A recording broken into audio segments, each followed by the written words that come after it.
Olá, sejam todos bem-vindos. Meu nome é Matheus e hoje daremos continuidade à nossa série de estudos sobre o livro de Daniel.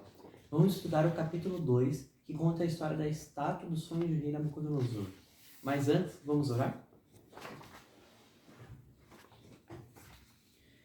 Senhor Deus está no céu, santificado o nome, Senhor. Obrigado por mais um dia de vida, obrigado a todos que estamos aqui. Senhor, peço que me dê sabedoria e discernimento para que eu não fale de mim mesmo, Senhor, mas de ti. Perdoa todos os nossos pecados, é isso que nós pedimos e agradecemos, em nome de Jesus. Amém.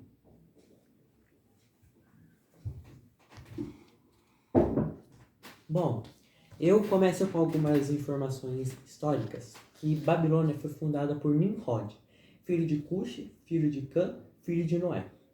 Lá em Gênesis 10, 9, diz assim: Ele foi um caçador poderoso diante do Senhor, pelo que é dito, como Nimrod, poderoso caçador diante do Senhor. Nimrod fundou a cidade de Babel e também a cidade de Nínive. Babel significa Babe, portão, o portal, e El, Deus. Eles criaram a Torre de Babel com dois objetivos. O primeiro era que, se houvesse outro dilúvio, eles podiam fugir para que eles não morressem. E outro era chegar até Deus, fazendo com que essa torre ultrapassasse as nuvens. O historiador Flávio Joséfo atribuiu a Nimrod também a construção da Torre de Babel, capítulo 11 de Gênesis, como eu acabei de falar. E o descreve como um herói no sentido de ser poderoso na antiguidade. Era um caçador de feras, mas também de homens, um verdadeiro tirano, que se dedicou a afastar os homens de Deus. Perceba que a origem da cidade se iniciou através de um homem ímpio, inimigo de Deus. Nós veremos também que o capítulo de hoje tem tudo a ver com a mensagem do segundo anjo. A mensagem do primeiro anjo estava relacionada à saúde, e a mensagem do segundo anjo está relacionada com a educação, no sentido de obediência. Vamos acompanhar aqui em Apocalipse 14, 8. Apocalipse 14, 8 diz assim: E seguiu outro anjo dizendo: Babilônia caiu, caiu aquela grande cidade, porque ela fez todas as nações beberem do vinho da ira da sua fornicação.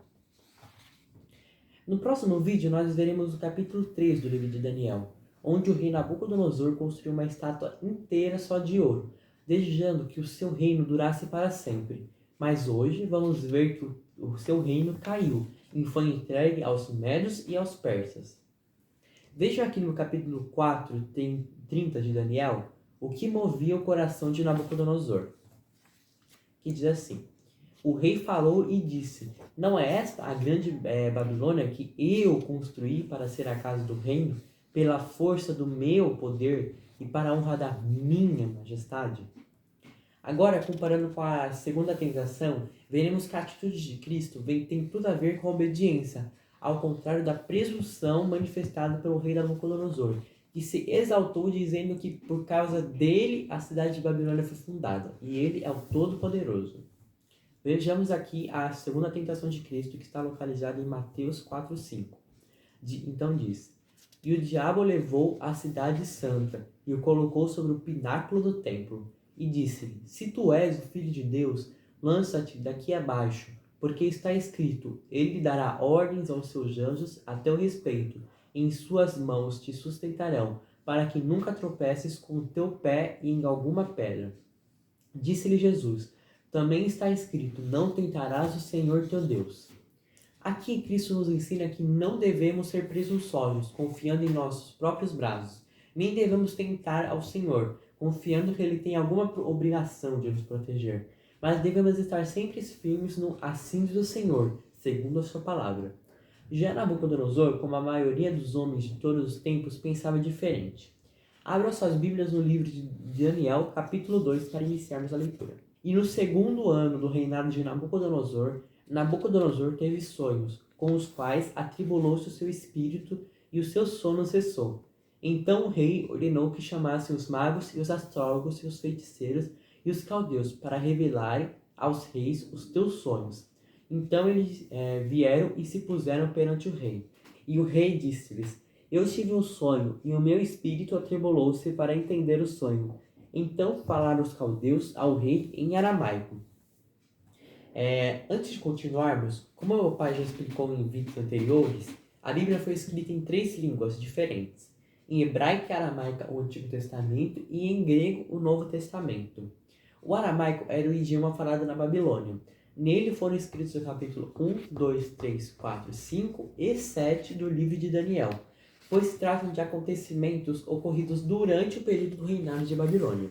Continuando no versículo 4, então falaram os caldeus ao rei em aramaico: Ó rei, vive para sempre. Diz a teus servos o sonho e nós mostraremos a interpretação.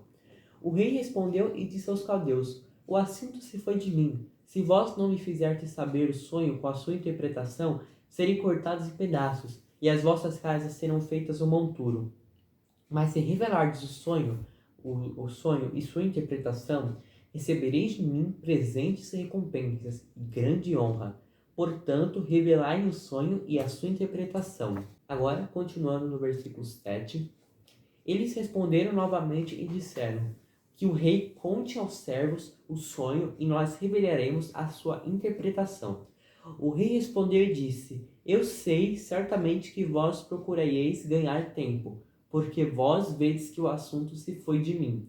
Todavia, se vós não me fizerdes conhecer o sonho, há somente um decreto para vós, pois vós preparastes palavras mentirosas e corruptas para falar diante de mim. Enquanto passa o tempo, portanto, contai-me o sonho, e eu saberei que vós podeis mostrar-me a sua interpretação. Os caldeus responderam perante o rei e disseram: Não existe um homem sobre a terra que possa revelar o assunto do rei. Portanto, não há nenhum rei, senhor ou governante que tenha pedido tais coisas a qualquer mago ou astrólogo ou caldeu. Esta é uma coisa rara que o rei pede, e não há nenhum outro que possa mostrá-lo perante o rei, exceto os deuses, cuja morada não é com a carne. Por causa disto, o rei ficou irado e muito furioso, e ordenou a destruição de todos os homens sábios de Babilônia. Agora, continuando no versículo 13, e o decreto estabelecia que os homens sábios deviam ser mortos, e eles procuraram Daniel e os teus companheiros para os matarem. Então Daniel respondeu com conselho e sabedoria a Arioque, o capitão da guarda do rei, o que havia saído para matar os homens sábios de Babilônia. E ele respondeu e disse a Arioque, o capitão do rei: Por que o decreto do rei é tão precipitado? Então Arioque fez o assunto conhecido a Daniel. Então Daniel entrou e desejou que o rei lhe desse tempo para que ele revelasse ao rei a sua interpretação. Então Daniel foi para sua casa e fez o assunto conhecido a Ananias, Misael e Azarias, seus companheiros, para que eles desejassem as misericórdias do Deus do céu, concernentes a este segredo, para que Daniel e seus companheiros não perecessem juntamente com o restante dos homens sábios de Babilônia. Observem que nesse verso Daniel não tentou resolver o assunto do rei por si mesmo, mas procurou os seus servos companheiros para que juntos desejassem, ou seja, orassem pela misericórdia do Deus do céu. Isso demonstra o quanto Daniel confiava em seu Deus e nunca em si mesmo. Continuando no versículo 19, então o segredo foi revelado a Daniel em uma visão noturna. Depois, Daniel bendisse ao Deus do céu.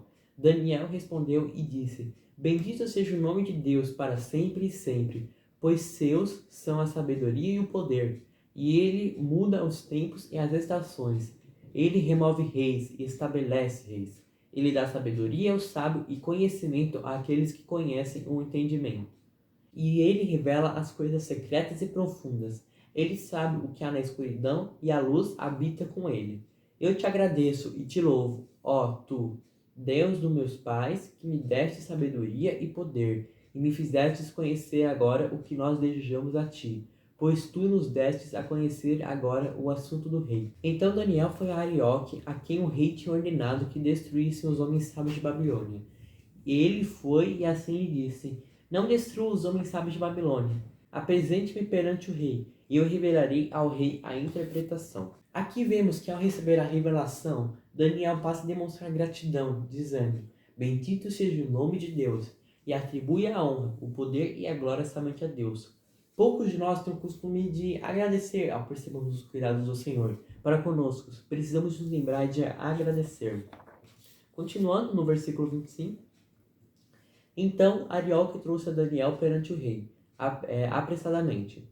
E desta forma lhe disse: Eu encontrei um homem dos cativos de Judá, que fará conhecida ao rei a interpretação. O rei respondeu e disse a Daniel, cujo nome era Beltesazar: És tu capaz de dar-me a conhecer o sonho que vi e a sua interpretação? Daniel respondeu na presença do rei e disse: O segredo que o rei exigiu não podem os homens sábios, os astrólogos, os magos e adivinhos mostrar ao rei. Porém, ao Deus no céu que revela segredos e dá a conhecer ao rei Nabucodonosor o que acontecerá nos últimos dias. O teu sonho e as visões de tua cabeça sobre a tua cama são estes. Vocês sabiam que os últimos dias se referem aos dias de hoje? Vamos ver isso mais para frente. Agora, continuando no versículo 29. Quanto a ti, ó rei, os teus pensamentos adrentaram a tua mente sobre tua cama, o que deverá acontecer doravante. E aquele que revela segredos faz-te conhecer o que acontecerá. Porém, quanto a mim, este segredo não me é revelado por qualquer sabedoria que eu tenha mais do que qualquer vivente. Mas por causa dele se fará conhecida a interpretação ao rei, e para que tu possas conhecer os pensamentos do teu coração. Percebo que Daniel nunca exalta a si mesmo, mas sempre acredita a Deus a revelação dada ao rei Nabucodonosor. São lições que precisamos aprender e colocar em prática, não é mesmo? Agora, continuando no versículo 31. Tu, ó rei, vistes e observastes uma grande imagem. Esta grande imagem, cujo brilho era excelente, estava diante de ti, e a tua forma era terrível. A cabeça dessa imagem era de ouro fino, o seu seio e os seus braços eram de prata, o seu ventre e suas coxas de bronze, suas pernas de ferro, seus pés parte de ferro e parte de barro. Tu vistes até que uma pedra foi cortada sem mãos, a qual golpeou a imagem sobre os pés, que era de ferro e barro, e os quebrou em pedaços. Então o ferro, o barro, o bronze, a prata e o ouro foram quebrados em pedaços, juntamente, e tornaram-se como a palha das eiras do verão, e o vento os carregou para longe, de modo que nenhum lugar foi encontrado para eles. E a pedra que golpeou a imagem tornou-se um grande monte, e preencheu a terra toda. Percebam que uma pedra foi cortada sem mãos. Em outras traduções, está escrito que uma pedra foi cortada sem auxílio de mãos. Ou seja, independente da ação de homens, o que significa que o que o Senhor determinou, Ele o fará, ainda que nós não façamos a nossa parte. E a pedra que golpeou a imagem tornou-se um grande monte e preencheu a terra toda. Esta é a rocha, Cristo, nosso Salvador, que preencherá toda a terra com o seu reino eterno. Continuando no versículo 36. Este é o sonho, e nós revelaremos a sua interpretação diante do rei. Nós quem? O próprio Deus, com a submissão de Daniel. Continuando, versículo 37. Tu, ó rei, é um rei de reis, pois o Deus do céu concedeu-te um reino, poder, força e glória.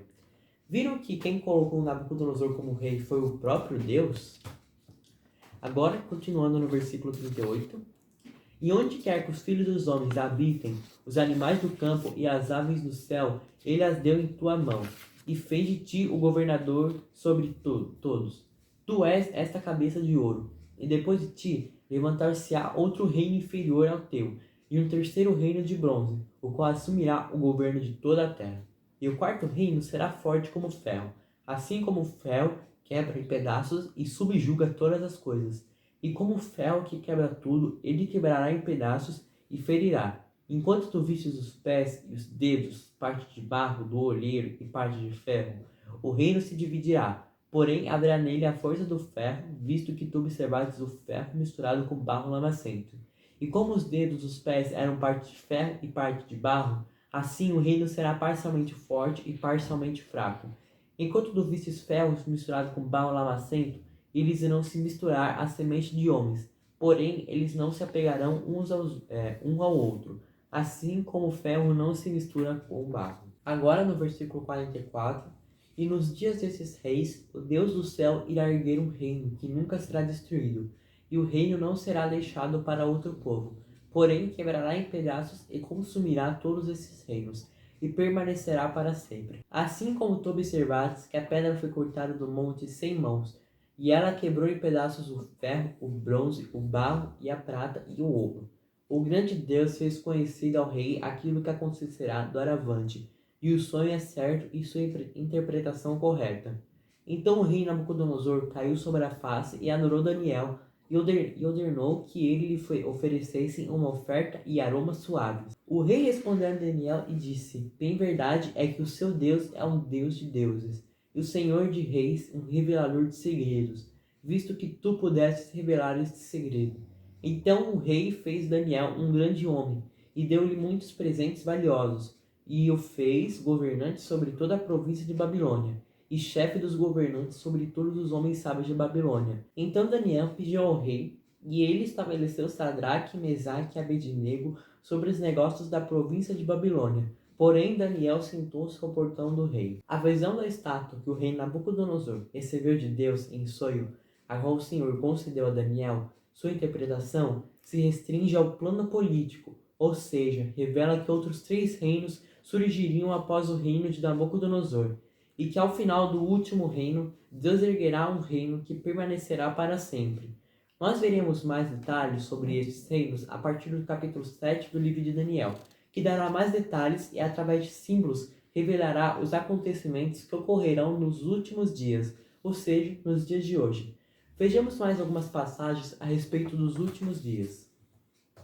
Lá, em 2 Reis, capítulo 2, versículo 11, diz: E sucedeu que, enquanto eles ainda seguiam adiante e conversavam, apareceu ali uma carruagem de fogo e cavalos de fogo, e os separaram a ambos, e Elias subiu por um turbilhão de vento ao céu. Aqui fala sobre quando Elias foi levado ao céu com uma carruagem de fogo, que muitos de vocês sabem que Elias está no céu nesse exato momento. Agora, João capítulo 1, versículo 19. E este é o testemunho de João, quanto os judeus enviaram sacerdotes e levitas de Jerusalém para lhe perguntarem: Quem és tu? Ele confessou e não negou, mas confessou: Eu não sou o Cristo. E eles lhe perguntaram: Então quem és tu? És tu Elias? E ele disse: Eu não sou. És tu o profeta? E ele respondeu: Não. Então lhe disseram-lhe: Quem és tu? Para que possamos dar uma resposta àqueles que nos enviaram? O que tu dizes de ti mesmo? Ele disse: Eu sou a voz do que clama no deserto. Endireitai o caminho do Senhor, como disse o profeta Isaías. Aqui enviaram alguns sacerdotes e levitas para fazer algumas perguntas a João Batista, porque eles também estavam suspeitando que ele era o Elias, porque eles naquela época eles pensavam que Elias iria reencarnar e iria avisar o povo sobre a vinda de Cristo, que o Messias estava perto de vir. Mas João Batista nega e fala que ele não é o Elias e nem o Messias. Agora em Mateus, capítulo 17, versículo 10, e os seus discípulos perguntaram-no, dizendo: Por que dizem então os escribas que Elias deverá vir primeiro? E Jesus respondendo disse-lhes: Em verdade, Elias virá primeiro e restaurará todas as coisas. Mas eu vos digo que Elias já veio, e eles não o reconheceram, mas fizeram-lhe tudo o que quiseram. Assim eles farão também sofrer o Filho do Homem. Então compreenderam os discípulos que lhes falaram de João o Batista. Os últimos dias se iniciaram em 1844, quando se cumpre a última profecia com data de Daniel 8,14, que diz: E ele me disse, até 2.300 dias, então o santuário será purificado. Que é um assunto sobre o qual meu pai falará em breve. Elias falou sobre uma destruição que viria sobre a nação de Israel. João Batista veio no espírito de Elias, para alertar de que o Messias já estava entre eles, para anunciar o evangelho desse reino. E nos últimos dias, esses 3 anjos anunciarão a segunda vinda de Cristo, o fim deste mundo, e o início de um reino que nunca será destruído. Aqui, os 3 anjos vieram com o espírito de Elias para avisar a segunda vinda de Cristo, assim como João Batista também veio no espírito de Elias para avisar sobre a primeira vinda de Cristo. O Senhor, por tudo o que fez e faz, também pela maneira como fez, por quem Ele é, e pelo seu amor, pela sua graça, pela sua misericórdia, e por tantos outros infinitos motivos, é digno de nossa obediência. E Daniel, assim como Elias, assim como João Batista, e assim como o próprio Cristo, nos deixaram um exemplo, um testemunho de que não pelos nossos méritos, mas nele podemos ser obedientes também. Vou encerrar com o versículo que está no livro de Tiago. Tiago, capítulo 5, versículo 13 diz: Está alguém entre vós aflito? Que ore. Está alguém feliz? Que cante salmos.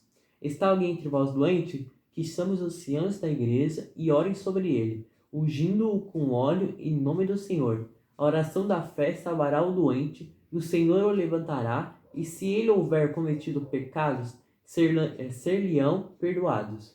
Confessai as vossas culpas uns aos outros, e orai uns pelos outros, para que possais ser curados. A oração eficaz e fervorosa de um homem justo vale muito. Agora presta atenção nos versículos 17 e 18. Vamos ler. Elias era homem sujeito às mesmas paixões que nós, e ele orou fervorosamente, pedindo que não chovesse, e não choveu sobre a terra por um espaço de 3 anos e 6 meses. E ele orou outra vez, e o céu deu chuva, e a terra produziu o seu fruto. Irmãos, se algum entre vós se tem desviado da verdade, e alguém o converter, saiba que aquele que converter um pecador do erro do seu caminho, salvará da morte uma alma, e cobrirá uma multidão de pecados. Bom, aprendemos muitas lições valiosas com esse estudo, mas que tal se colocarmos em prática o que aprendemos? Vamos orar? Senhor, Tu és um Deus de amor e misericórdia, que nos perdoa. Pai, santifica com a Tua verdade. Concede a cada um de nós o Teu Santo Espírito. Pedimos, agradecidos, com perdão de nossos pecados, em nome de Jesus. Amém. Bom, o próximo vídeo, meu pai irá falar sobre a criação, dando continuidade à nossa série de estudos bíblicos. Terminamos hoje o nosso estudo bíblico e até o próximo vídeo.